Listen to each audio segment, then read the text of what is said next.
Today I'm going to show you how to use the LinkedIn Open to Work and Featured Skills feature. Alright, so if you go into your profile over here, you will see right at your header underneath some of your details, it'll say Open to, and here you can click on this and you can either have it that you are open to hiring, providing services, finding volunteer opportunities, or open to work. Now, open to work is not within this list because I currently have the open to work badge on, and you'll also get this over your profile picture.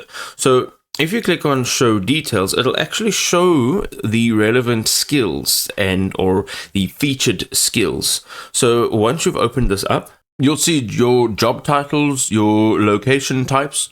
Also, you'll see some of your other details. So these are your job preferences that you've added in here. So when people see that you're open to work, you can actually choose what type of work that you're open to do. If you click on this pencil icon, you can actually edit your job titles, your location types, your physical locations, and your start date of previous work. And then you can choose who is actually able to see this. So recruiters only, and this is limited to people using LinkedIn Recruiter, okay? But I've selected all LinkedIn members because I want it to be public to everyone. You never know who might be hiring. So go ahead, once you're done, click on save. You've now used the open to work feature as well as all of the featured details.